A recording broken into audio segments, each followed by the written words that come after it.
En algún lugar entre dos ríos, bajo un cielo que ha visto pasar milenios, la Tierra guarda el secreto de los primeros pasos de la civilización. Allí, donde el Tigris y el Éufrates dibujan su danza eterna sobre la llanura, nació algo que cambiaría para siempre el destino de la humanidad. Ciudades de adobe alzándose desde el polvo, templos que tocaban las nubes, escritura grabada en arcilla húmeda, leyes que ordenaban el caos, imperios que conquistaban horizontes. Bienvenido a Voces del Tiempo. Esta noche te invito a un viaje largo y profundo, un recorrido sin prisa por la cuna de la civilización. Busca un lugar cómodo. Deja que tu cuerpo descanse y permite que tu mente navegue por los siglos. Vamos a atravesar más de 3000 años de historia, desde las primeras aldeas hasta la caída de Babilonia, desde los sumerios hasta los persas, desde el nacimiento de la escritura hasta el ocaso de los dioses antiguos. Mesopotamia no es solo un nombre en los libros de historia, es el lugar donde todo comenzó, donde los seres humanos dejaron de ser nómadas y se convirtieron en constructores, donde inventamos la rueda, el arado, la cerveza, las matemáticas, la astronomía, la medicina, donde escribimos las primeras leyes y las primeras epopeyas, donde los reyes se proclamaron elegidos de los dioses y las ciudades competían por el favor del cielo. Si disfrutas de estos viajes por la historia, te invito a suscribirte a Voces del Tiempo y así acompañarnos cada semana en un nuevo recorrido por las huellas del pasado. Ahora cierra los ojos si lo deseas, respira hondo y déjate llevar. Vamos a Mesopotamia. Parte 1. El despertar de la Tierra entre dos ríos. Hace unos 12.000 años, cuando el hielo retrocedía y el mundo se volvía verde, grupos de cazadores y recolectores comenzaron a detenerse en un valle fértil del cercano oriente. No fue un momento dramático. No hubo trompetas ni revelaciones. Fue un cambio lento, casi imperceptible, como el amanecer que llega sin anunciarse. Aquellos primeros habitantes descubrieron algo extraordinario. La tierra entre el Tigris y el Éufrates era generosa. Cada primavera los ríos desbordaban sus cauces y cubrían la llanura con un limo oscuro y rico que convertía el suelo en un manto perfecto para cultivar. El trigo silvestre crecía sin esfuerzo. La cebada brotaba con solo echar las semillas al viento. Los dátiles colgaban pesados de las palmeras. Los peces nadaban en los canales. Las aves migratorias cruzaban el cielo en nubes interminables. Pero la tierra también era caprichosa. Los ríos no seguían horarios. A veces inundaban demasiado y arrastraban todo a su paso. Otras veces se retiraban y dejaban el suelo agrietado bajo un sol despiadado. No había montañas que detuvieran a los invasores. No había bosques donde esconderse. Era una tierra abierta, vulnerable, expuesta. Y sin embargo, aquellos primeros agricultores decidieron quedarse. Construyeron refugios de juncos y barro. Domesticaron cabras y ovejas. Plantaron campos de cereales. Aprendieron a leer el cielo y a predecir las crecidas. Aprendieron que la supervivencia dependía de la cooperación, de trabajar juntos para cavar canales y construir diques, de organizarse y dividir tareas. Poco a poco las aldeas crecieron. Grupos de chozas se convirtieron en asentamientos permanentes. Los asentamientos se convirtieron en pueblos, y los pueblos comenzaron a necesitar cosas nuevas. Líderes que tomaran decisiones, sacerdotes que hablaran con los dioses, escribas que llevaran la cuenta de las cosechas, soldados que protegieran los graneros. Alrededor del año 5000 antes de nuestra era, algo extraordinario comenzó a ocurrir en el sur de Mesopotamia, en la región que más tarde se llamaría Sumer. Las aldeas se transformaron en algo completamente nuevo. Ciudades. No pequeñas agrupaciones de casas, sino complejos urbanos con miles de habitantes, con templos monumentales, con murallas, con talleres, con mercados. La primera de estas ciudades fue Eridu, una comunidad que creció junto a las marismas del Golfo Pérsico. Según las leyendas sumerias, Eridu fue el primer lugar donde descendió la realeza desde el cielo, el sitio donde los dioses enseñaron a los humanos las artes de la civilización. Allí se levantó un templo dedicado a Enki, el dios de las aguas dulces y la sabiduría, un santuario de adobe que se reconstruía una y otra vez, cada generación sobre la anterior, elevándose lentamente hacia el cielo como una montaña artificial. Luego vinieron otras ciudades. Ur, junto al río, con sus muelles y sus barcos de junco. Uruk, la más grande de todas, con decenas de miles de habitantes apiñados dentro de sus murallas. Lagash, Nippur, Kish, Umma, cada una con su dios protector, su templo, su rey, su ejército. Estas ciudades-estado competían entre sí por agua, por tierras de cultivo, por rutas comerciales, pero también compartían una cultura común. Hablaban lenguas relacionadas, adoraban a los mismos dioses bajo nombres diferentes, construían templos con la misma arquitectura, enterraban a sus muertos con los mismos rituales, y en algún momento del cuarto milenio antes de nuestra era, en Uruk, ocurrió algo que cambiaría el mundo para siempre. Alguien tuvo la idea de usar marcas en arcilla para llevar un registro permanente de las cosas. No sabemos su nombre. Quizás fue un sacerdote tratando de contar cuántas ovejas habían entrado al templo. Quizás fue un comerciante que quería recordar cuánto grano había prestado. Fuera quien fuese, ese individuo anónimo inventó la escritura. Al principio eran solo pictogramas simples, un dibujo de una vaca para representar una vaca, un círculo para el sol, líneas para contar cantidades. Pero con el tiempo, esos símbolos se volvieron más abstractos, más flexibles. Comenzaron a representar no solo objetos, sino ideas, sonidos, verbos, nombres propios. La arcilla húmeda se convertía en memoria. Las historias dejaban de depender de la fragilidad de la tradición oral. El conocimiento podía acumularse, transmitirse, preservarse. Los sumerios llamaron a su escritura cuneiforme por la forma de cuña que dejaban los cálamos de junco al presionar la arcilla. Y con esa escritura Mesopotamia entró en la historia, porque historia, en el sentido más profundo, es lo que queda escrito, es el relato que sobrevive al olvido. Parte 2. Los sumerios y el nacimiento de las ciudades.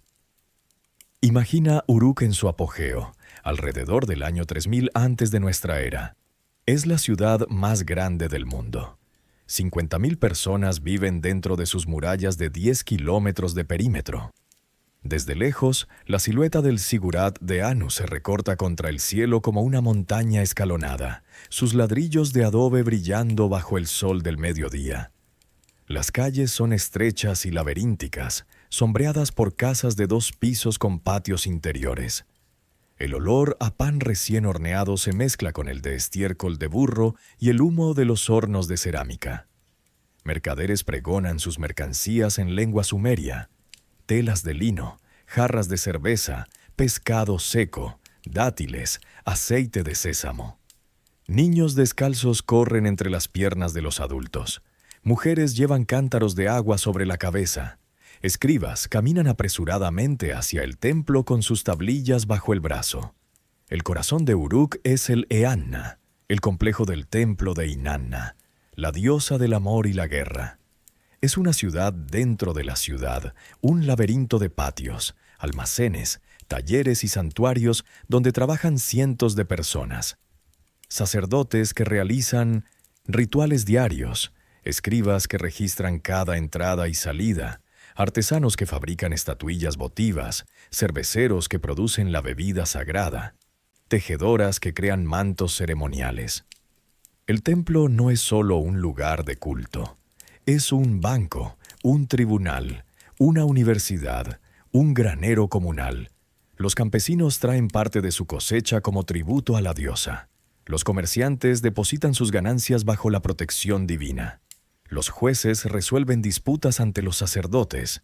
Los jóvenes aprenden a leer y escribir en las escuelas del templo.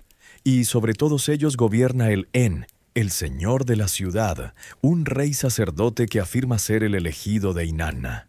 Es él quien organiza la construcción de canales.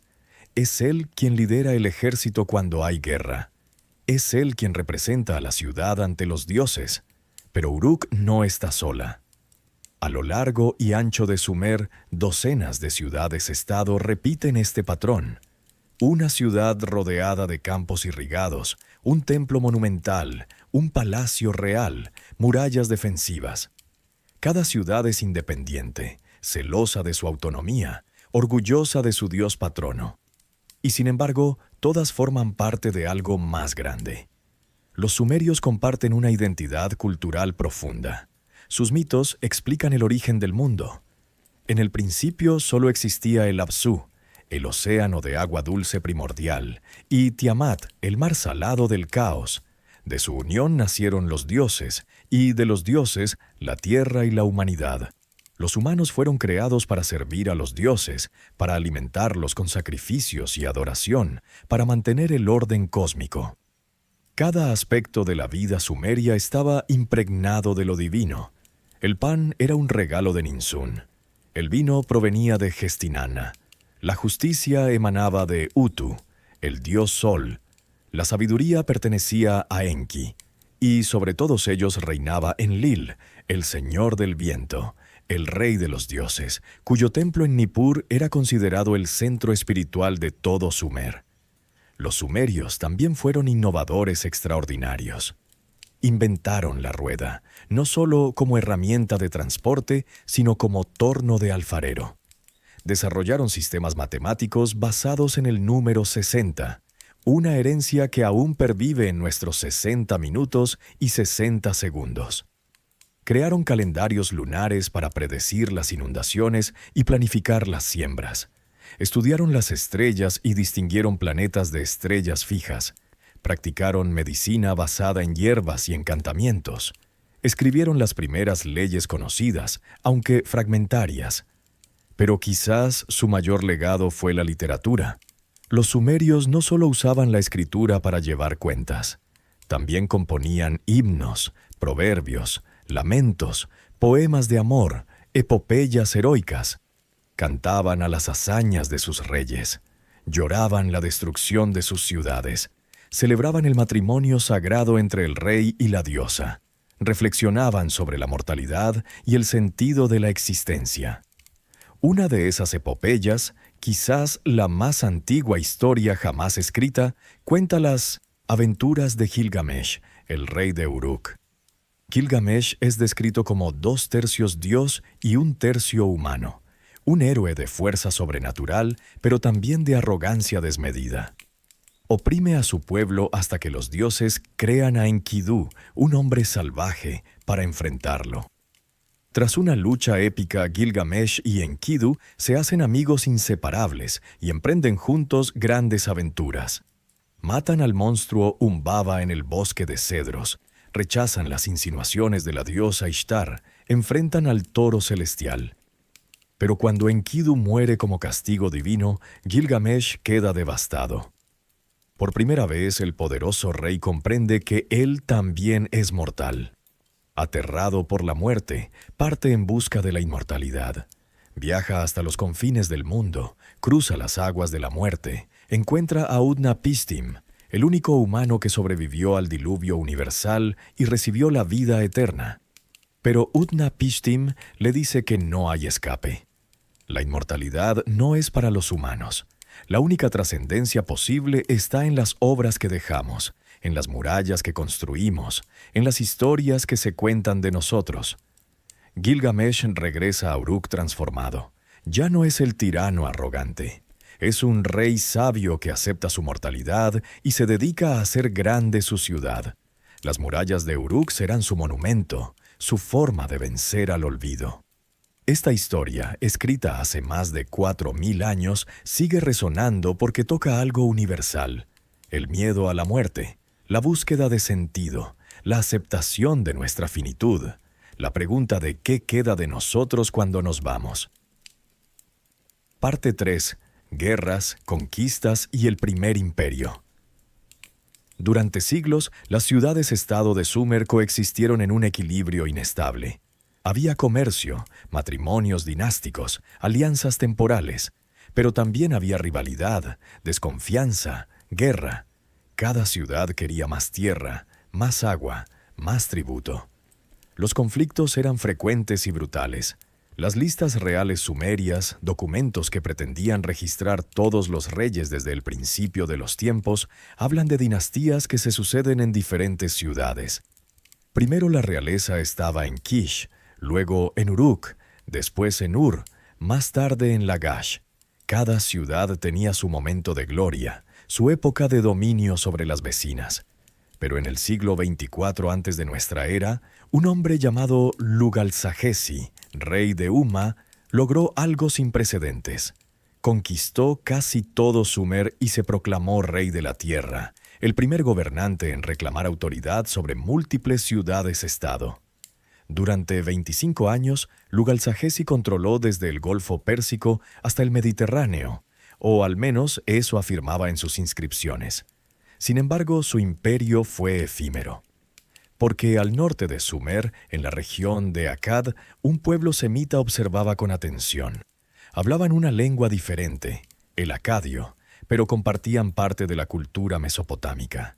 Habían adoptado la escritura cuneiforme, adoraban a versiones locales de los dioses sumerios, comerciaban con las ciudades del sur, y entre ellos surgió un líder de ambición desmesurada, Sargón de Akkad.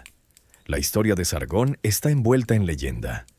Según los mitos posteriores, fue un niño abandonado, colocado en una cesta de juncos y puesto a la deriva en el río, rescatado por un aguador que lo crió como hijo propio. De orígenes humildes, ascendió hasta convertirse en copero del rey de Kish. Y cuando el momento fue propicio, tomó el poder y fundó su propia ciudad, Akkad, también llamada Akkad, cuya ubicación exacta aún no ha sido encontrada por los arqueólogos.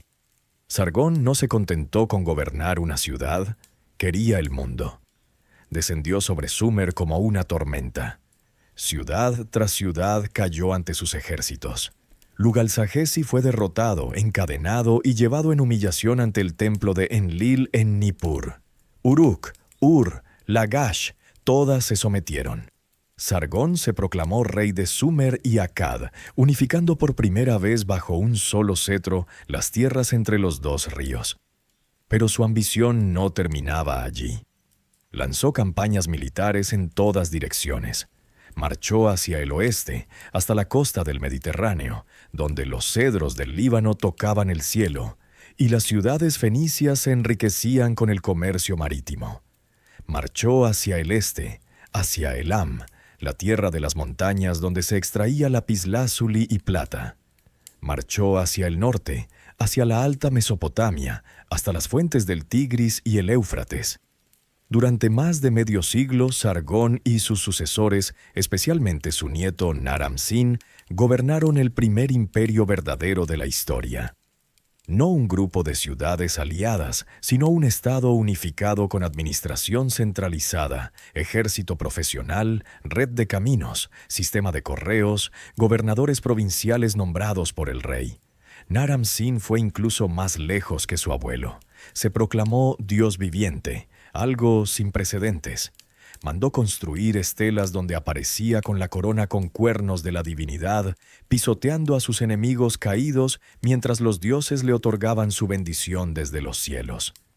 Era el señor de los 4 cuadrantes del mundo, el rey de la totalidad del universo conocido. Pero los imperios construidos con espada tienden a desmoronarse con rapidez. El imperio acadio era una estructura frágil, sostenida por la fuerza militar y el carisma personal de sus reyes. Cuando la autoridad central se debilitó, las provincias se rebelaron. Los gutis, un pueblo montañés del este, invadieron la llanura. Ciudades que habían sido sometidas recuperaron su independencia. Además, parece que en algún momento del siglo XXII antes de nuestra era, Mesopotamia sufrió una sequía prolongada y severa. Los estudios de sedimentos y polen sugieren un cambio climático abrupto. Las cosechas fallaron. El hambre se extendió, las ciudades se despoblaron, el orden colapsó. Del imperio acadio solo quedaron ruinas y recuerdos, pero esos recuerdos fueron poderosos. Durante siglos, los reyes posteriores imitarían a Sargón, se compararían con él, reclamarían ser sus herederos.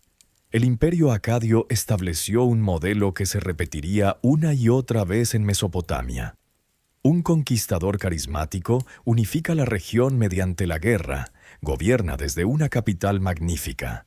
Se proclama elegido de los dioses o Dios él mismo. Expande sus fronteras hasta que el sistema se vuelve insostenible y todo se desmorona. Era el ciclo eterno de Mesopotamia. Unificación y fragmentación, imperio y ciudad-estado, orden y caos. Parte 4. El renacimiento sumerio y los reyes de Ur. Tras la caída del imperio acadio, Mesopotamia se sumió en un período que las fuentes antiguas llaman la invasión de los gutis. En realidad, no sabemos mucho sobre los gutis. Las inscripciones mesopotámicas los describen como bárbaros salvajes que asolaron la tierra, pero probablemente eran simplemente un pueblo de las montañas del este que aprovechó el vacío de poder para establecerse en partes de la llanura. Durante casi un siglo la confusión reinó. No había autoridad central. Las ciudades volvieron a ser independientes, cada una luchando por sobrevivir. Pero en medio de ese caos, algunas ciudades comenzaron a prosperar de nuevo, especialmente Lagash, donde un gobernador llamado Gudea se hizo famoso por su piedad y sus proyectos de construcción. Gudea no se proclamaba rey. Su título era Ensi, gobernador. Pero en la práctica era un soberano poderoso. Dedicó su reinado a restaurar templos, cavar canales, promover las artes. Las estatuas de diorita que mandó esculpir, donde aparece sentado con las manos entrelazadas en actitud de oración, son obras maestras de la escultura sumeria. En ellas, Gudea aparece calvo, de rostro sereno, con una humildad que contrasta con la arrogancia de los reyes acadios. Pero el verdadero renacimiento sumerio llegó cuando la ciudad de Ur recuperó su antiguo esplendor. Alrededor del año 2100 antes de nuestra era, un líder militar llamado Ur-Nammu expulsó a los gutis y unificó nuevamente Sumer bajo su autoridad. Fundó la tercera dinastía de Ur, un periodo que los historiadores modernos llaman Ur-Terceros. Ur-Nammu fue un rey reformador. Promulgó el primer código legal completo que conocemos, anterior incluso al famoso Código de Hammurabi. Sus leyes buscaban establecer justicia y proteger a los débiles. Si un hombre divorciaba a su esposa, debía pagarle una indemnización. Si un hombre acusaba falsamente a otro de asesinato, el acusador sería ejecutado. Si un hombre causaba la muerte del esclavo de otro, debía pagar su valor. Pero Ur-Nammu es más recordado por sus construcciones. Durante su reinado y el de su hijo Shulgi, Ur se transformó en una de las ciudades más magníficas del mundo antiguo. El gran Sigurat de Ur, dedicado a Nana, el dios luna, se alzaba con sus terrazas escalonadas hasta tocar el cielo. Tenía más de 60 metros de lado en su base y más de 30 de con altura, construido con millones de ladrillos de adobe, sus muros exteriores revestidos de ladrillo cocido. Escaleras monumentales ascendían por su fachada frontal hacia el templo en la cumbre, donde solo los sacerdotes más sagrados podían entrar. Alrededor del Sigurat se extendía la ciudad, calles ordenadas, canales de irrigación, barrios residenciales, el Palacio Real con sus patios y jardines, el puerto fluvial donde atracaban barcos cargados de cobre de Dilmun, madera de los montes sagros, piedras preciosas de la India lejana. Shulgi, el hijo de Ur-Nammu, reinó durante casi medio siglo y se convirtió en una figura legendaria. Se proclamaba no solo rey, sino Dios, hijo de Nana y Ninlil. Afirmaba haber corrido en un solo día los más de 300 kilómetros entre Nippur y Ur, llegando justo a tiempo para celebrar festivales en ambas ciudades. Era poeta, músico, guerrero, sabio, escriba. En sus himnos reales se jactaba de conocer las 15 lenguas de la región y de poder leer tablillas tan rápido como el viento. Pero más allá de la propaganda, Shulgi fue un administrador extraordinario. Creó un sistema burocrático de una complejidad sin precedentes. Cada transacción económica era registrada en tablillas de arcilla. Los trabajadores recibían raciones calculadas científicamente según su edad, género y tipo de trabajo. Los rebaños eran contados animal por animal. Las cosechas eran medidas grano por grano. Todo era registrado, archivado, controlado. De hecho, tenemos más de 100.000 tablillas administrativas del periodo de Ur-Trenúzero, una ventana extraordinaria hacia el funcionamiento de este estado burocrático. Las tablillas nos hablan de tejedoras que trabajaban en talleres estatales, de pastores que cuidaban rebaños del templo, de mensajeros que recorrían el imperio llevando comunicaciones oficiales, de soldados que recibían armas y raciones antes de partir a campaña. Pero este sistema tan complejo y centralizado también era frágil. Dependía de una administración eficiente, de cosechas abundantes, de rutas comerciales seguras. Cuando cualquiera de esos elementos fallaba, todo el edificio temblaba. Y así ocurrió. Durante el reinado de Ibbi-Sin, el último rey de Ur-Trenúzero, las cosas comenzaron a desmoronarse. Las provincias del este se rebelaron. Los amorreos, pueblos nómadas del desierto occidental, comenzaron a infiltrarse en la llanura. Las cosechas fallaron. La inflación se disparó. Los archivos muestran cómo el precio de 1 litro de cebada se multiplicó por 60 en pocos años. El hambre se extendió. En el año 2004 antes de nuestra era, los elamitas, aprovechando el caos, invadieron desde las montañas del este. Sitiaron Ur, rompieron sus defensas, saquearon la ciudad. El gran Sigurat sobrevivió, pero el palacio fue incendiado.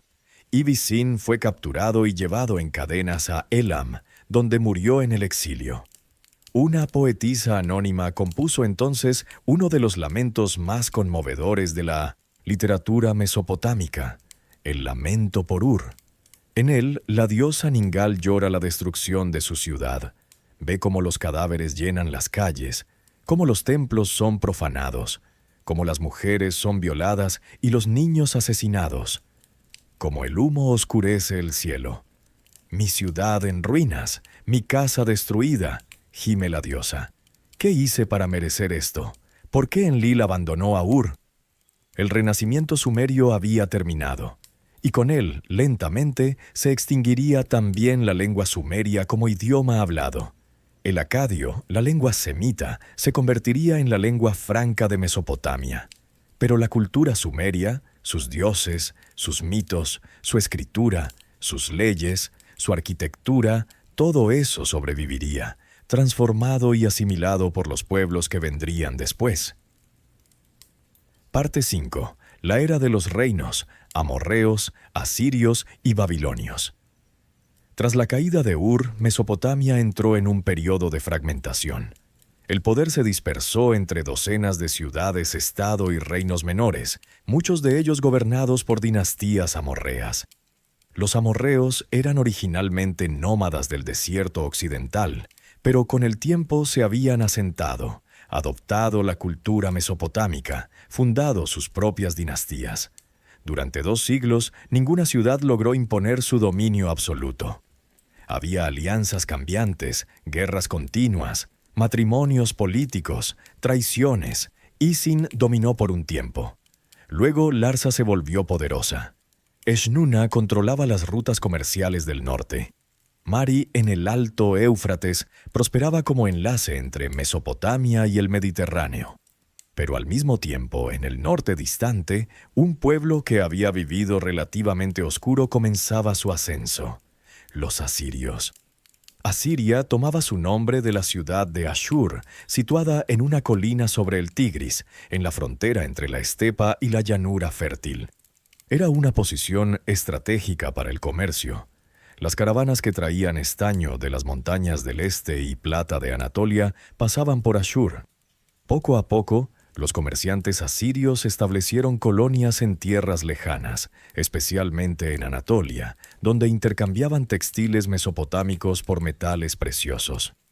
Estos comerciantes asirios dejaron tras de sí miles de tablillas en sus colonias anatolias, especialmente en Kanesh. Son cartas comerciales, contratos, recibos, quejas sobre mercancía defectuosa, instrucciones sobre cómo evadir impuestos. Nos muestran una sociedad de mercaderes sofisticados, organizados en compañías familiares, que manejaban préstamos, sociedades, seguros comerciales. Durante este periodo conocido como el periodo asirio antiguo, Asiria era más una república de comerciantes que un imperio militar. Había un rey, pero su poder estaba limitado por una asamblea de ancianos y por el sumo sacerdote de Ashur. Las decisiones importantes se tomaban colectivamente. Mientras tanto, en el sur, una ciudad menor estaba comenzando su propio ascenso: Babilonia. Babilonia no era una ciudad antigua como Ur o Uruk. Era un asentamiento relativamente nuevo, establecido quizás en el tercer milenio, pero sin mayor importancia. Su nombre significaba Puerta de Dios en acadio.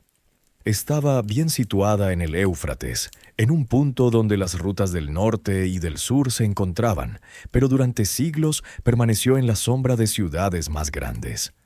Todo cambió con la llegada de una dinastía amorrea a su trono. El sexto rey de esa dinastía fue Hammurabi, quien gobernaría desde 1792 hasta 1750 antes de nuestra era, y transformaría Babilonia en la capital de Mesopotamia. Hammurabi no comenzó como un gran conquistador. Durante los primeros 30 años de su reinado, fue un gobernante prudente que consolidó su posición, fortaleció las murallas de Babilonia, cavó canales, promovió la agricultura, estableció alianzas con ciudades vecinas. Era un administrador meticuloso. Las cartas que envió a sus gobernadores, preservadas en tablillas de arcilla, muestran a un rey que se preocupaba por cada detalle: cuánto grano había en los graneros, si los soldados habían recibido sus raciones, por qué un canal no había sido dragado a tiempo. Pero en los últimos años de su vida, Hammurabi se transformó en conquistador. En una serie de campañas brillantes, anexó una ciudad tras otra. Primero Larsa, al sur, luego Eshnuna, al este, después Mari, al noroeste. Una por una, las ciudades-estado independientes cayeron. Al final de su reinado, Hammurabi controlaba casi toda Mesopotamia, desde el Golfo Pérsico hasta las montañas del norte. Pero Hammurabi es más famoso por algo diferente: su código de leyes.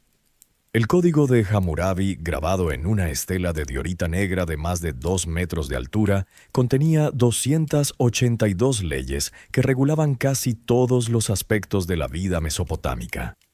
No era el primer código legal, como hemos visto, pero era el más completo y sistemático hasta ese momento.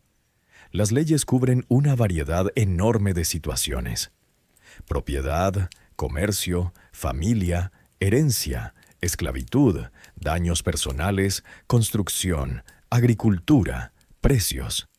Algunas son sorprendentemente humanitarias, otras nos resultan brutales. Muchas siguen el principio del talión: ojo por ojo, diente por diente. Si un hombre golpea a otro hombre libre y le rompe un hueso, le romperán un hueso a él. Si un constructor construye una casa y la casa colapsa y mata al dueño, el constructor será ejecutado. Si mata al hijo del dueño, ejecutarán al hijo del constructor. Si un médico opera a un paciente con un bisturí de bronce y el paciente muere, le cortarán la mano al médico. Estas leyes revelan una sociedad estratificada. No todos eran iguales ante la ley. Había 3 clases: los Awilu, hombres libres de pleno derecho; los Mushkenu, personas libres pero de estatus inferior; y los Wardu, esclavos. El castigo por el mismo crimen variaba según la clase de la víctima y el perpetrador.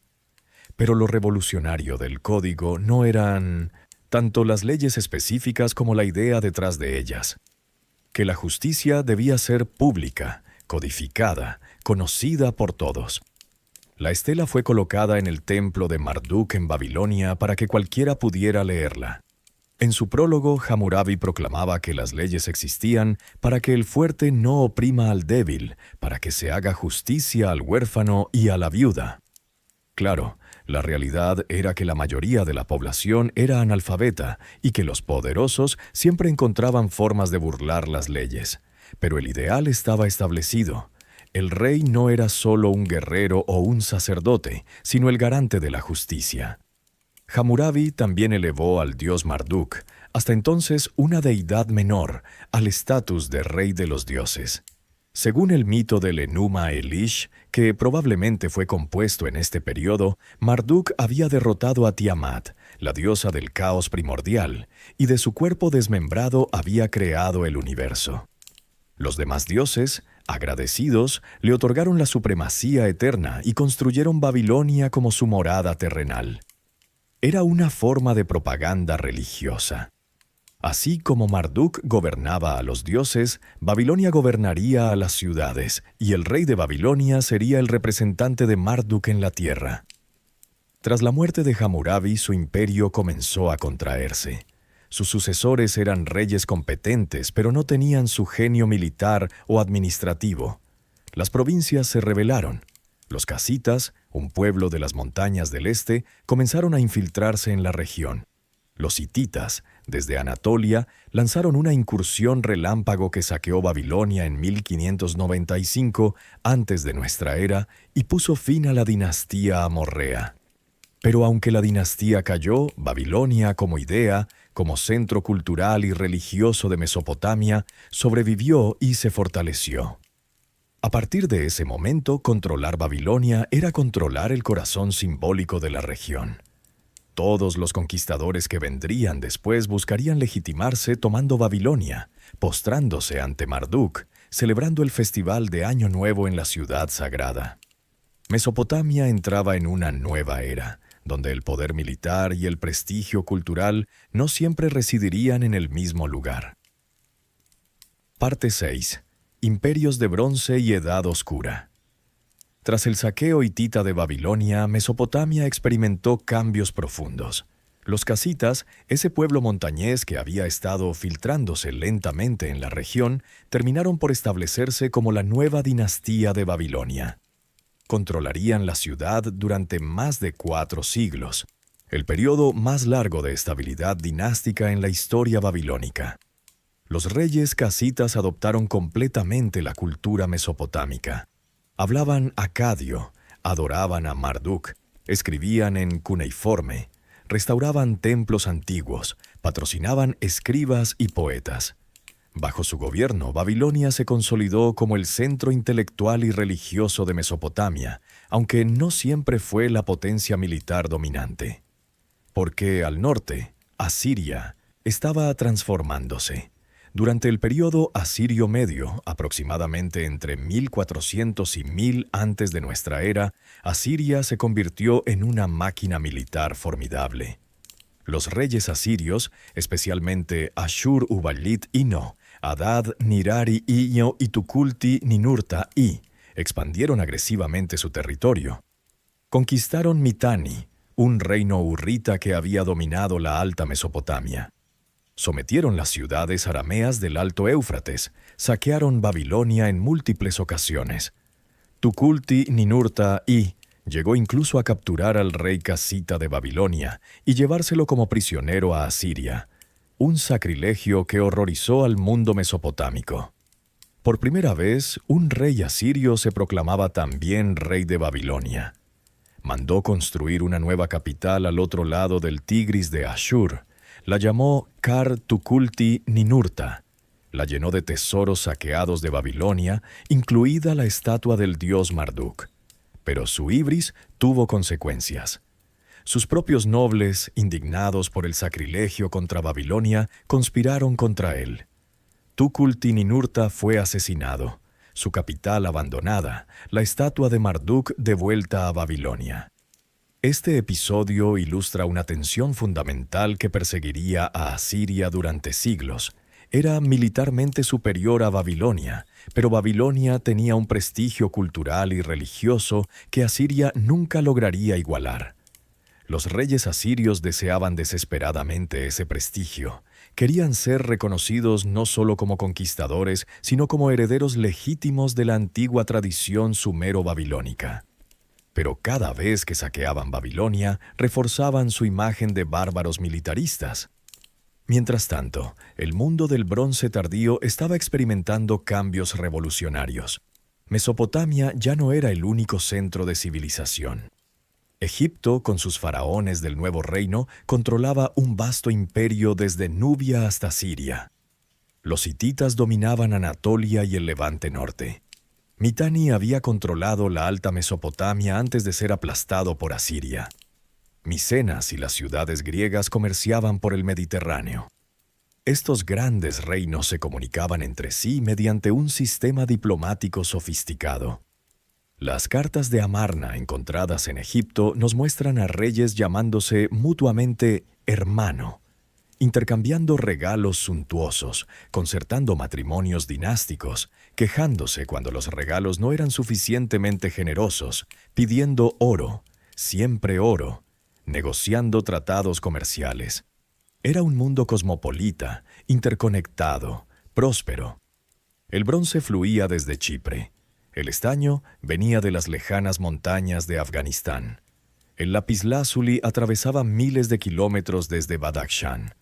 El marfil africano se tallaba en talleres sirios. El vidrio y la púrpura fenicios se valoraban en todas las cortes. Los escribas hurritas servían en palacios egipcios. Los artesanos egeos trabajaban para reyes mesopotámicos. Pero alrededor del año 1200 antes de nuestra era, este mundo se desmoronó. Lo llamamos el colapso de la Edad del Bronce y es uno de los grandes misterios de la historia antigua. En el espacio de unas pocas generaciones, casi todas las grandes civilizaciones del Mediterráneo oriental y el cercano Oriente sufrieron crisis catastróficas. El imperio hitita desapareció completamente. Micenas y las 7 ciudades griegas fueron destruidas. Las ciudades cananeas fueron quemadas. El imperio egipcio sobrevivió pero gravemente debilitado. Ugarit, la próspera ciudad comercial siria, fue arrasada y nunca reconstruida. Las causas del colapso son debatidas. Quizás fue una combinación de factores: sequías prolongadas, terremotos, migraciones masivas, colapso de las rutas comerciales, rebeliones internas, innovaciones militares que favorecieron a invasores sobre ejércitos establecidos. Las fuentes egipcias hablan de los pueblos del mar, una coalición de invasores marítimos que atacaron las costas del Mediterráneo oriental. Otros textos mencionan incursiones de arameos, pueblos nómadas del desierto sirio. Algunos arqueólogos hablan de un colapso de sistemas, donde la extrema interconexión del mundo del Bronce Tardío hizo que el fallo en un punto se propagara en cascada. Sea como fuere, el resultado fue una edad oscura que duró casi 3 siglos. La escritura casi desapareció en algunas regiones. El comercio de larga distancia colapsó. Las ciudades se despoblaron. El conocimiento se perdió. Mesopotamia sufrió menos que otras regiones, pero no escapó ilesa. Asiria se contrajo a su núcleo territorial. Babilonia pasó por un período de debilidad extrema. Los arameos se asentaron por toda la región, estableciendo pequeños reinos. Su lengua, el arameo, comenzó a desplazar al acadio como lengua cotidiana, aunque el acadio sobreviviría durante siglos como lengua de la administración y la religión. Pero de esta edad oscura emergerían, eventualmente, los últimos y más grandes imperios de la Mesopotamia antigua: el imperio neoasirio y el imperio neobabilónico. Imperios que llevarían la ambición imperial a alturas nunca antes vistas, que conquistarían territorios inmensos, que construirían ciudades de esplendor inimaginable, y que, al final, también caerían, dejando tras de sí solo ruinas y recuerdos. Parte 7. El imperio neoasirio, el coloso de hierro. Cuando Asiria emergió de la Edad Oscura alrededor del año 900 antes de nuestra era, lo hizo transformada. Los reyes de esta nueva era, el período neo-asirio, construirían el imperio más grande y brutal que el cercano Oriente había visto hasta entonces. Comenzó con Ashurnasirpal-Segel, quien gobernó desde 883 hasta 859 antes de nuestra era. Era un hombre de voluntad férrea y crueldad calculada. Lanzó campañas militares casi todos los años de su reinado, conquistando territorios en todas direcciones, hacia el norte en las montañas de Armenia, hacia el oeste hasta el Mediterráneo, hacia el sur en Babilonia. Pero Ashurnasirpal no solo conquistaba, aterrorizaba. Sus inscripciones describen con detalle escalofriante cómo trataba a los rebeldes y enemigos. Corté sus cabezas y las apilé en torres frente a su ciudad. Empalé a sus jóvenes en estacas. Quemé con fuego a sus niños. Capturé a sus soldados y los desollé vivos. Cubrí con sus pieles las paredes de la ciudad. Este terror no era sadismo sin sentido, sino política deliberada. Asiria no tenía la población ni los recursos para mantener guarniciones permanentes en todos los territorios conquistados. En cambio, dependía del miedo. Si una ciudad se rendía sin resistencia, era tratada con relativa clemencia, incorporada al imperio, obligada a pagar tributo pero dejada en paz. Pero si se resistía, o peor aún, si se rebelaba después de haberse sometido, la venganza era tan terrible que servía de lección a todos los demás. Ashurnasirpal construyó una nueva capital en Nimrud, a la que llamó Kalhu. Allí levantó un palacio monumental decorado con enormes relieves esculpidos en alabastro. Las paredes mostraban escenas de caza, guerra, rituales religiosos. El rey aparecía como un gigante entre sus enemigos, protegido por genios alados con cabeza humana y cuerpo de toro, los Lamassu, que guardaban las puertas con su mirada fija y omnipotente. Para la inauguración del palacio, Ashurnasirpal organizó un banquete de 10 días al que invitó a casi 70,000 personas, según sus propias inscripciones. Un banquete donde se sirvieron miles de ovejas, miles de patos, miles de jarras de cerveza y vino, y donde el rey demostró su magnificencia ante representantes de todo el cercano Oriente. Su hijo, Salmanasar Tesia, continuó las conquistas. Durante 35 años lideró campañas militares casi sin interrupción. Una de sus más grandes fue contra una coalición de reinos sirios y levantinos que intentaron detener el avance asirio. La batalla de Karkar, en 853 antes de nuestra era, enfrentó al ejército asirio contra una alianza que incluía al rey Acab de Israel, al rey de Damasco y a otros gobernantes menores. Salmanasar afirmó una victoria aplastante en sus anales, aunque el hecho de que tuviera que regresar varias veces sugiere que la victoria no fue tan decisiva. Pero durante un siglo después de Salmanasar III, Asiria experimentó un periodo de debilidad. Intrigas palaciegas, guerras civiles, amenazas externas, especialmente del reino de Urartu en las montañas de Armenia. Asiria sobrevivió, pero perdió gran parte de sus conquistas. La resurrección llegó con Tiglat-Pileser III, quien tomó el trono en 745 antes de nuestra era, probablemente mediante un golpe de estado. Era un genio militar y administrativo que transformó completamente el imperio asirio.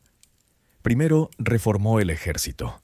Creó un ejército profesional permanente en lugar de depender de milicias estacionales. Organizó unidades especializadas, infantería pesada con armaduras de escamas de bronce, arqueros, honderos, caballería, carros de guerra. Desarrolló cuerpos de ingenieros que construían rampas de asedio, torres móviles, arietes. El ejército asirio se convirtió en la máquina militar más formidable de su tiempo. Segundo, creó un sistema administrativo más eficiente. Dividió el imperio en provincias, cada una gobernada por un gobernador nombrado directamente por el rey.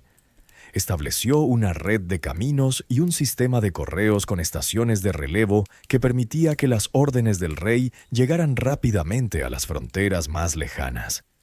Creó un servicio de inteligencia que monitoreaba a gobernadores provinciales y reyes vasallos. Tercero, implementó una política brutal de deportaciones masivas. Cuando conquistaba un territorio, especialmente uno que se había rebelado, deportaba a gran parte de la población y la reubicaba en otras partes del imperio. Poblaciones arameas eran llevadas a Asiria. Poblaciones asirias eran enviadas a Siria. La idea era romper identidades locales, eliminar núcleos de resistencia, mezclar poblaciones para que no pudieran organizarse contra el imperio. Con estas reformas, Tiglat-Pileser reconstruyó el imperio. Conquistó Aramea, sometió a Israel, obligó a Damasco a pagar tributo, hizo campaña en Babilonia. Cuando el rey de Babilonia murió sin heredero claro, Tiglat-Pileser simplemente tomó la corona babilónica para sí mismo, convirtiéndose en rey de Asiria y Babilonia simultáneamente. Sus sucesores continuaron la expansión. Salmanásar V sitió Samaria. Sargón II la conquistó y deportó a las tribus de Israel, las famosas 10 tribus perdidas que desaparecieron en el vasto imperio asirio. Sargón también construyó una nueva capital, Dur-Sharrukin, una ciudad planificada desde cero con murallas ciclópeas, palacios magníficos, templos espléndidos. Pero murió antes de poder habitarla. Su hijo, Senaquerib, decidió hacer de Nínive la capital definitiva del imperio. Nínive ya era antigua, pero Senaquerib la transformó en la ciudad más grande del mundo. Expandió sus murallas hasta que encerraron 700 hectáreas. Construyó un palacio que llamaba el Palacio Sin Rival, con 70 salas decoradas con casi 3 kilómetros de relieves esculpidos. Creó jardines magníficos con árboles traídos de todo el imperio, regados por un sistema de acueductos que traían agua desde las montañas lejanas. Los relieves del palacio de Senaquerib son algunas de las obras maestras del arte asirio. Muestran el sitio de Laquish, una ciudad fortificada de Judá que resistió al ejército asirio. Podemos ver las torres de asedio acercándose a las murallas, los arqueros asirios disparando nubes de flechas, los defensores lanzando antorchas y piedras, los arietes golpeando las puertas, las murallas siendo escaladas, la ciudad siendo tomada, los prisioneros siendo ejecutados o llevados en cadenas, las mujeres y niños siendo deportados. Senaquerib también lanzó una campaña contra Judá y sitió Jerusalén. Según los registros asirios, encerró al rey Ezequías como un pájaro en una jaula. Pero Jerusalén no cayó. La Biblia hebrea atribuye la salvación de la ciudad a una plaga que mató a gran parte del ejército asirio. Sea cual fuere la razón, Senaquerib aceptó un tributo enorme y se retiró. Jerusalén sobreviviría hasta la llegada de los babilonios más de un siglo después. Pero Babilonia no tuvo tanta suerte con Senaquerib. Cuando la ciudad se rebeló, la furia del rey asirio no tuvo límites. En 689 antes de nuestra era, Senaquerib sitió Babilonia, la conquistó y ordenó su destrucción total. Los templos fueron profanados, incluyendo el Esagila, el templo de Marduk. Las murallas fueron derribadas. La estatua de Marduk fue llevada a Asiria. El rey incluso intentó inundar el sitio desviando canales para que el lugar donde había estado Babilonia se convirtiera en un pantano. Fue un error catastrófico. Babilonia no era solo una ciudad, era el símbolo sagrado de la civilización mesopotámica. Su destrucción horrorizó al mundo. Incluso muchos asirios estaban consternados. Las crónicas babilónicas interpretan lo que pasó después como castigo divino. Unos años más tarde, 2 de los hijos de Senaquerib lo asesinaron en un templo mientras oraba. Su sucesor, Esarhadón, intentó reparar el daño. Reconstruyó Babilonia, restauró el Esagila, devolvió la estatua de Marduk, se proclamó devotísimo del dios. Pero el daño a la reputación asiria fue permanente. Esarhadón también logró algo que ningún rey asirio anterior había conseguido: conquistar Egipto. En 671 antes de nuestra era, invadió el delta del Nilo, derrotó al faraón, tomó Memphis. Era la cima del poder asirio. El imperio se extendía desde las montañas de Irán hasta el Mediterráneo, desde Anatolia hasta el desierto de Arabia, desde el Golfo Pérsico hasta el Nilo. Pero mantener un territorio tan vasto era casi imposible. El hijo de Esarhadón, Asurbanipal, pasó gran parte de su reinado sofocando rebeliones. Egipto se rebeló y recuperó su independencia. Elam, el viejo enemigo en las montañas del este, fue finalmente destruido por completo, su capital Susa arrasada, sus poblaciones deportadas. Babilonia se rebeló de nuevo, liderada por Shamash-shum-ukin, el propio hermano de Asurbanipal a quien el rey había instalado como rey títere. Asurbanipal sitió Babilonia durante 4 años. Cuando finalmente cayó en 648 antes de nuestra era, Shamash-shum-ukin se suicidó quemándose vivo en su palacio. A pesar de toda esta violencia, Asurbanipal es recordado también como un rey culto. Creó en Nínive la primera biblioteca sistemática de la historia, donde reunió miles de tablillas de arcilla, textos literarios, mitos, epopeyas, tratados médicos, manuales de adivinación, listas léxicas, cartas reales, crónicas históricas. Envió escribas por todo el imperio para copiar textos antiguos. Gracias a la biblioteca de Asurbanipal, redescubierta por arqueólogos en el Tisechesín siglo XIX, conocemos la epopeya de Gilgamesh, el Enuma Elish y muchos otros textos fundamentales de la literatura mesopotámica. Pero tras la muerte de Asurbanipal alrededor del 630 antes de nuestra era, el imperio neo-asirio se desmoronó con una velocidad asombrosa. Intrigas palaciegas debilitaron el trono. Las deportaciones masivas y las conquistas continuas habían agotado los recursos humanos. Las provincias estaban hartas de pagar tributos aplastantes. Los pueblos sometidos odiaban a sus opresores y esperaban el momento de rebelarse. Ese momento llegó cuando 2 enemigos antiguos de Asiria se aliaron.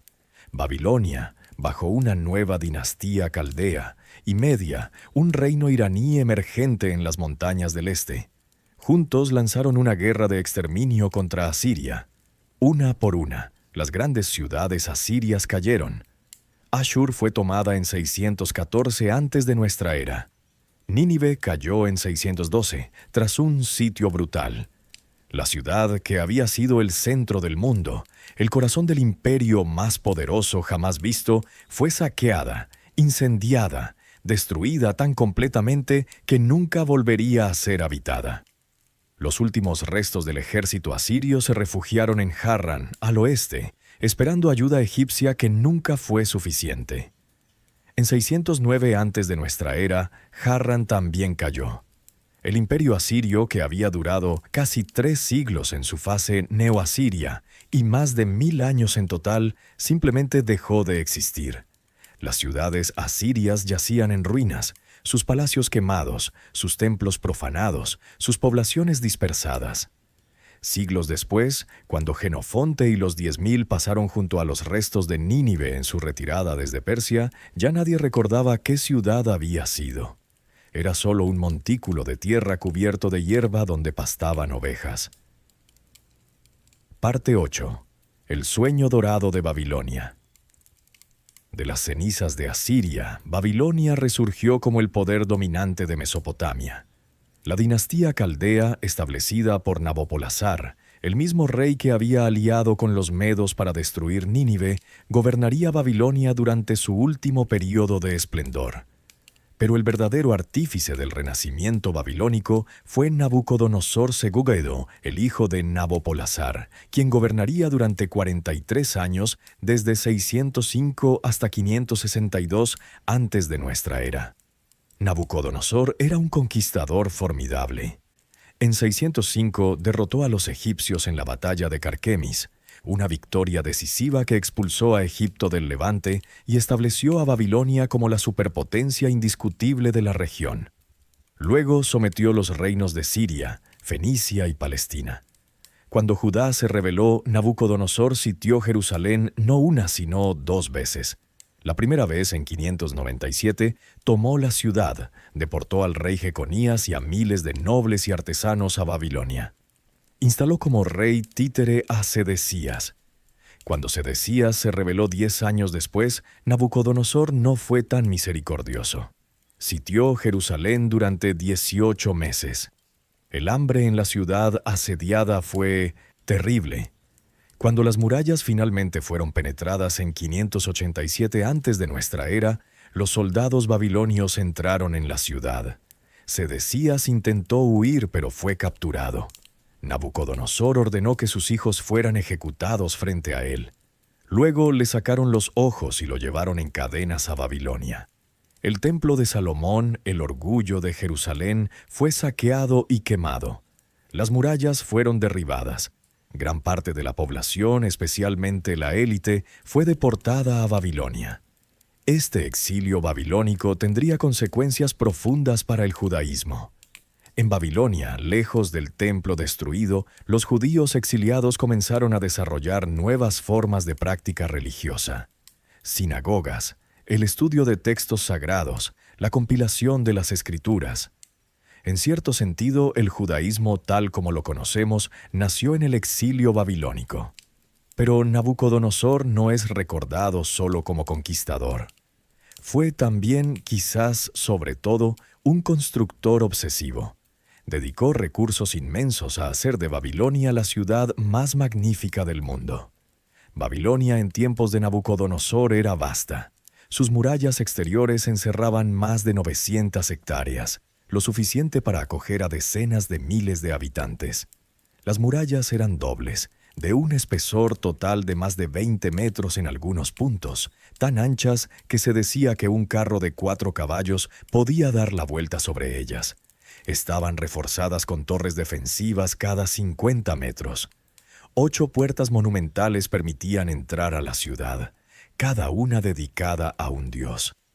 La más famosa era la puerta de Ishtar, dedicada a la diosa del amor y la guerra. Era una estructura imponente, de más de 12 metros de altura, revestida con ladrillos esmaltados de un azul brillante decorados con dragones y toros en bajorrelieve. De la puerta de Ishtar partía la vía procesional, una avenida ancha pavimentada con losas de piedra caliza y enmarcada por altos muros también decorados con leones esmaltados. Durante el festival de Año Nuevo, las procesiones religiosas recorrían esta avenida, llevando la estatua de Marduk desde su templo hasta la casa de Akitu, fuera de la ciudad, donde se celebraban rituales de renovación cósmica. El templo de Marduk, el Esagila, era el centro religioso de Babilonia. Era un complejo enorme con múltiples patios, santuarios, almacenes, viviendas sacerdotales. Pero la estructura más impresionante era el Etemenanki, la torre o Sigurat de Babilonia. El Etemenanki probablemente inspiró la historia bíblica de la Torre de Babel. Era una torre escalonada de 7 niveles que se alzaba hasta unos 90 metros de altura. Su base medía 90 metros por lado. Cada nivel estaba pintado de un color diferente, representando los planetas conocidos. En la cúspide había un santuario al que solo los sacerdotes más sagrados podían ascender, donde se decía que Marduk descendía para reunirse con sus fieles. Heródoto, el historiador griego que visitó Babilonia unas generaciones después de Nabucodonosor, quedó impresionado. Describió las murallas, las puertas, los templos, los jardines. Aunque algunos de sus números parecen exagerados, su asombro era genuino. Y luego estaban los jardines colgantes de Babilonia, una de las 7 maravillas del mundo antiguo según los escritores griegos. Supuestamente Nabucodonosor los construyó para su esposa, Amitis de Media, que extrañaba las montañas verdes de su tierra natal. Los jardines eran terrazas elevadas, sostenidas por bóvedas, donde crecían árboles, arbustos y flores traídos de todo el imperio, regados por un ingenioso sistema de bombas que elevaba agua desde el Éufrates. Curiosamente, ningún texto babilónico contemporáneo menciona los jardines colgantes. Algunos historiadores modernos dudan de que existieran o especulan que quizás estuvieron en Nínive, no en Babilonia, y que la tradición posterior los confundió. Sea como fuere, su leyenda perdura. Pero Babilonia no era solo arquitectura monumental, era también un centro intelectual. Los escribas babilónicos preservaban y desarrollaban las tradiciones mesopotámicas antiguas. Copiaban textos sumerios ya milenarios, escribían comentarios sobre epopeyas y mitos, desarrollaban matemáticas sofisticadas, estudiaban los movimientos de los planetas con precisión asombrosa, creando tablas astronómicas que predecían eclipses y conjunciones. La astrología babilónica, la idea de que los movimientos celestiales influían en los asuntos humanos, se extendería por todo el mundo antiguo. Los astrólogos babilónicos identificaron el zodiaco, las 12 constelaciones por las que pasa el Sol en su recorrido anual. Nombraron los planetas en honor a los dioses. Marduk era Júpiter, Ishtar era Venus, Ninurta era Saturno. Estas tradiciones pasarían a los griegos y luego a nosotros. La medicina babilónica combinaba observación empírica con magia. Los médicos diagnosticaban enfermedades, recetaban hierbas, realizaban cirugías menores, pero también consultaban presagios, realizaban exorcismos, atribuían enfermedades a posesión demoníaca o castigo divino. Textos médicos mesopotámicos contienen descripciones clínicas sorprendentemente precisas junto a conjuros mágicos. Nabucodonosor reinó hasta una edad avanzada. Hacia el final de su vida, según el libro de Daniel, sufrió un episodio de locura, imaginándose a sí mismo como un animal salvaje, comiendo hierba como el ganado, hasta que recuperó la razón y reconoció el poder de los dioses. La historicidad de este episodio es dudosa, pero refleja cómo era visto por los pueblos sometidos. Un rey poderoso pero caprichoso, cuya grandeza estaba teñida de crueldad y megalomanía. Tras su muerte, Babilonia entró en un periodo de inestabilidad. Sus sucesores inmediatos fueron débiles o ineptos, intrigas palaciegas, asesinatos, golpes de estado. En 556 antes de nuestra era, un hombre llamado Nabonido tomó el trono, probablemente mediante un golpe de estado. Era un rey extraño, quizás el más inusual de la historia babilónica. Nabonido era devoto de Sin, el dios Luna, más que de Marduk, algo que ofendió profundamente al clero babilónico. Pasó años lejos de Babilonia, en el oasis de Taima en el desierto arábigo, dejando a su hijo Belsasar como regente. Las razones de este autoexilio son misteriosas. Quizás estaba buscando rutas comerciales, quizás huía de una crisis interna, quizás simplemente prefería el desierto a las intrigas de palacio. Pero mientras Nabonido estaba ausente, un nuevo poder se alzaba en el este. Persia. Parte 9. El crepúsculo. Persas en las puertas. En las montañas y mesetas de Irán, varios pueblos indoeuropeos se habían asentado durante el segundo milenio antes de nuestra era. Los medos establecieron un reino poderoso en el noroeste. Los persas, inicialmente vasallos de los medos, habitaban la región de Fars, en el suroeste de Irán. En 550 antes de nuestra era, un rey persa llamado Ciro se rebeló contra su señor medo. Lo derrotó y tomó control de todo el territorio medo. Luego se lanzó a una serie de conquistas espectaculares. Conquistó Lidia en Anatolia, derrotando al fabulosamente rico rey Creso, cuya leyenda de tocar algo y convertirlo en oro aún recordamos. Sometió las ciudades griegas de la costa de Asia Menor. Conquistó las vastas regiones de Asia Central y luego dirigió su atención a Babilonia. Babilonia en 539 antes de nuestra era estaba profundamente dividida. El clero de Marduk odiaba a Nabonido por su devoción a Sin. La población estaba cansada de sus extravagancias. Cuando el ejército persa, liderado por el general Gobrias, se acercó a Babilonia, la resistencia fue mínima. Según el cilindro de Ciro, un texto propagandístico en forma de prisma de arcilla donde Ciro narraba su versión de los eventos, Marduk mismo invitó a Ciro a liberar Babilonia de la opresión de Nabonido. Ciro entró en la ciudad sin batalla, fue recibido como libertador, restauró los cultos tradicionales, devolvió las estatuas de dioses que Nabonido había traído de otras ciudades, se proclamó rey de Babilonia además de rey de Persia. Fue una conquista extraordinariamente pacífica. Babilonia, la ciudad que había resistido sitios terribles, que había sido saqueada e incendiada por asirios, simplemente abrió sus puertas al conquistador extranjero. Ciro era un genio político. No impuso la cultura persa ni la religión zoroástrica. Permitió que los pueblos conquistados mantuvieran sus tradiciones, lenguas, cultos. Incluso liberó a los exiliados judíos y les permitió regresar a Judea y reconstruir su templo, una acción que le valió el título de Mesías, ungido en el libro de Isaías, el único no judío en recibir tal honor. Bajo Ciro y sus sucesores, especialmente Darío I, el imperio persa aqueménida se convirtió en el más grande que el mundo había visto hasta entonces. Se extendía desde Grecia hasta la India, desde Egipto hasta Asia Central. Era un imperio increíblemente diverso, con docenas de pueblos, lenguas, religiones. Para administrarlo, los persas desarrollaron un sistema de satrapías, provincias gobernadas por sátrapas que rendían cuentas al gran rey.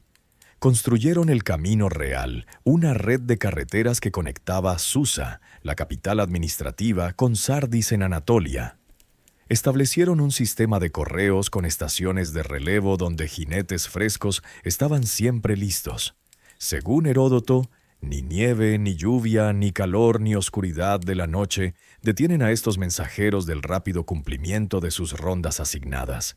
Frase que, siglos después, adoptaría el servicio postal estadounidense como lema. Pero para Mesopotamia, el ascenso persa significó el fin de una era. Por primera vez en 3000 años, Mesopotamia no era el centro del mundo civilizado. Era solo una región, importante sin duda, pero no la más importante del imperio persa. El poder se había desplazado hacia el este, hacia Persia. Las capitales imperiales estaban en Susa, Persépolis, Ecbatana, no en Babilonia o Nínive. Babilonia continuó siendo una ciudad importante durante siglos. Alejandro Magno la elegiría como una de sus capitales en el siglo IV antes de nuestra era. Los seleucidas, sus sucesores, la mantendrían, pero gradualmente perdió su importancia. Nuevas ciudades como Seleucia en el Tigris y más tarde Ctesifonte la eclipsaron. El idioma acadio, la lengua de Hammurabi y Nabucodonosor, lentamente dejó de escribirse. La última tablilla cuneiforme conocida data del siglo I de nuestra era, casi 3000 años después de la invención de la escritura. Con ella desaparecía la capacidad de leer las decenas de miles de tablillas que yacían enterradas en las ruinas. El conocimiento acumulado de milenios quedó encriptado, inaccesible, olvidado. Los templos fueron abandonados. Los zigurats se desmoronaron lentamente, sus ladrillos de adobe disolviéndose con cada lluvia, hasta que solo quedaban montículos informes de tierra. Las ciudades se despoblaron. Los canales de irrigación que requerían mantenimiento constante se obstruyeron. La salinización del suelo, consecuencia de milenios de agricultura irrigada, hizo improductivas vastas extensiones de tierra que una vez fueron fértiles. Cuando los conquistadores árabes musulmanes llegaron a Mesopotamia en el siglo VII, encontraron una tierra empobrecida, salpicada de ruinas misteriosas. Construyeron Bagdad cerca de las ruinas de Babilonia, y durante siglos Bagdad sería una de las grandes ciudades del mundo islámico. Pero de la antigua Mesopotamia casi nada quedaba en la memoria viva. Los viajeros europeos de los siglos XVIII y XIX que visitaban lo que entonces era el Imperio Otomano veían montículos de tierra en medio del desierto. Los árabes locales los llamaban tel o tepe, simplemente montículo. Nadie recordaba que debajo de esa tierra yacían palacios, templos, bibliotecas de tablillas de arcilla. Solo cuando los arqueólogos comenzaron a excavar sistemáticamente en el siglo XIX, especialmente Paul-Émile Botta en Nínive y Austen Henry Layard en Nimrud, el mundo occidental redescubrió Mesopotamia. Los Lamassu asirios, esos toros alados con cabeza humana, fueron desenterrados y enviados a museos de Londres y París, donde causaron sensación. Las tablillas de arcilla fueron descifradas después de que George Smith tradujera la epopeya de Gilgamesh en 1872. Y lentamente, fragmento por fragmento, tablilla por tablilla, excavación por excavación, la historia de Mesopotamia salió de las sombras del olvido. Parte 10. Reflexión final. El río que no se detiene. Si pudieras pararte en las orillas del Éufrates esta noche, bajo ese mismo cielo estrellado que vieron los pastores sumerios hace 5000 años, verías el agua fluyendo como siempre ha fluido, indiferente a los imperios que nacieron y murieron junto a sus riberas. Mesopotamia inventó muchas cosas: la escritura, que convirtió el pensamiento en algo permanente; las ciudades, que concentraron la creatividad humana; las leyes, que intentaron reemplazar la violencia con justicia; la astronomía, que buscó orden en el caos celeste; la literatura, que dio voz al deseo humano de trascender la mortalidad. Pero quizás la lección más profunda de Mesopotamia es sobre la impermanencia. Todos esos reyes que se proclamaron eternos, que tallaron sus nombres en piedra, que construyeron murallas para desafiar al tiempo, todos fueron olvidados. Las ciudades que parecían invencibles cayeron. Los imperios que se creían el centro del universo se desmoronaron. Las lenguas que se hablaron durante milenios dejaron de sonar. Y sin embargo, algo sobrevivió. No los nombres de los reyes ni la gloria de sus conquistas, sino algo más sutil: ideas, historias, formas de ver el mundo. Cuando miramos al cielo y vemos 12 constelaciones del zodiaco, estamos viendo con ojos heredados de astrónomos babilónicos. Cuando dividimos el círculo en 360 grados y la hora en 60 minutos, usamos el sistema matemático sumerio. Cuando leemos sobre el diluvio universal en la Biblia, estamos leyendo una historia que se contaba en Mesopotamia 1000 años antes. Cuando hablamos de leyes escritas y derechos codificados, estamos herederos de Hammurabi. Las civilizaciones son como ríos. Pueden desbordarse, cambiar de curso, parecer que desaparecen en el desierto. Pero el agua sigue fluyendo, encontrando nuevos cauces, alimentando nuevas tierras. Nada se pierde completamente. Todo se transforma. Quizás esa es la verdadera inmortalidad que Gilgamesh buscaba sin saberlo. No la vida eterna del cuerpo, sino la persistencia de las ideas, la influencia que ejercemos sobre quienes vienen después, las semillas que plantamos y que darán fruto en jardines que nunca veremos. Esta noche hemos viajado por más de 3000 años. Hemos visto nacer ciudades desde aldeas de barro. Hemos presenciado el nacimiento de la escritura. Hemos caminado por los jardines colgantes de Babilonia. Hemos escuchado el rugido de los ejércitos asirios. Hemos visto caer imperios como hojas en otoño. Pero sobre todo, hemos recordado. Y recordar es resistir al olvido. Es darle voz a los que ya no tienen voz. Es reconocer que somos parte de una cadena ininterrumpida que se remonta hasta esos primeros agricultores que decidieron quedarse junto al río y construir algo permanente. Mesopotamia ya no existe como civilización viva. Sus lenguas están muertas. Sus dioses ya no reciben sacrificios. Sus ciudades son montículos de tierra, pero su espíritu, su ambición, su creatividad, su búsqueda de sentido y orden en un mundo caótico, todo eso sigue vivo en nosotros, porque somos sus herederos.